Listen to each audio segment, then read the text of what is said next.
Hey guys, so here is my story with my robot. I hope you will enjoy it.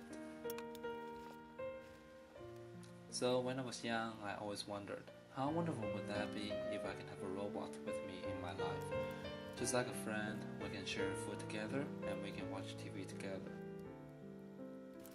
For those days I was isolated from modern technologies, my life was not boring or poor, but rather simple and happy. I always remembered scenes where we rushed toward the grassland and played soccer after school. We played until everyone was exhausted. Our school uniforms were all wet. Then we lay down on the grass and watched the sunset together.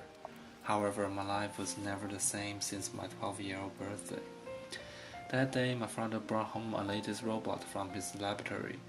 I thought it was the best gift I've ever got in my life. It looks like a refrigerator, with 2 wires on the top of its head. It can perform complex computation. It has a very powerful searching engine. It does not harm people, and most importantly, it only takes command from me. These are all good, but the only thing was, it does not initiate any conversations.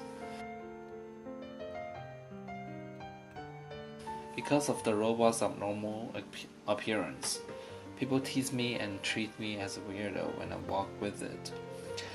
But that's okay, because once people find out how useful the robot was, they were like, "This thing was so beautiful, can I borrow it for a second? Or please, Peyton, I can exchange it with my Game Boy." So, deal? Of course not. But one day, my teacher, Mrs. Bowen, came up to me and said, "Peyton, we need to have a talk." That was terrified. She told me that you cannot bring this steel or iron thing to school anymore.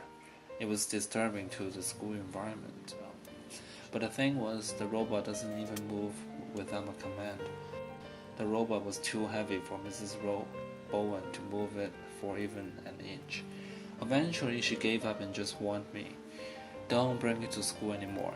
Mrs. Bowen was just nice. I still remember her. Then one day, my father brought me a much smaller robot. It was so small that I can put it in my pocket. And as a matter of fact, I just put it in my pocket.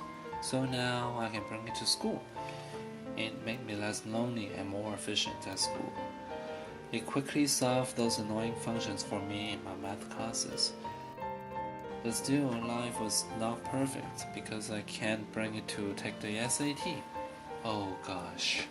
So I decided to study the materials very hard. And as a result, guess what? I still did very bad on the SAT.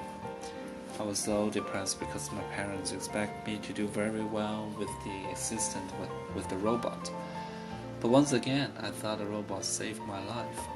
With its powerful searching engine, I found some lines appeared to me on the screen. Low SAT score? No problem. So I was able to make it to college. I like to be around of people in college.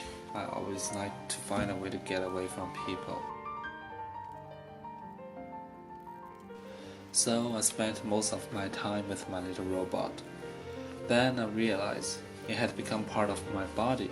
I couldn't live without it anymore. I think they call this nomophobia nowadays. So one day I came to Mr. Goebel and asked him, "Can I bring my little robot to class?" But he said, "But we're discussing RoboPuppets, are you sure?" Also, I saw this wonderful girl in the lecture hall. She was just fabulous. I couldn't even pay attention during the lecture, so I went up to her and asked her out. I was not bold and I was not the kind of guy who talks smooth in front of girls, but surprisingly, she said yes. Life was nice. We went out for dinner and movies. But as time goes by, I found out she seems to be more interested in the machine than me. Every time I took her out, she would first ask me to see the machine. I couldn't bear it anymore. I asked her, "Do you really enjoy being with me?" She responded with a very poor face. "Of course, dear. Why? Did anyone slander or say anything bad about me in front of you? You know me well, dear." Anyway, life was even harder when I graduated from college. I went to the first interview in my life. They thought I was an engineer when I brought the robot into the conference room. That was a little embarrassing. Then after I introduced myself, they simply asked me, "How much would you like to sell your machine?" I was so depressed.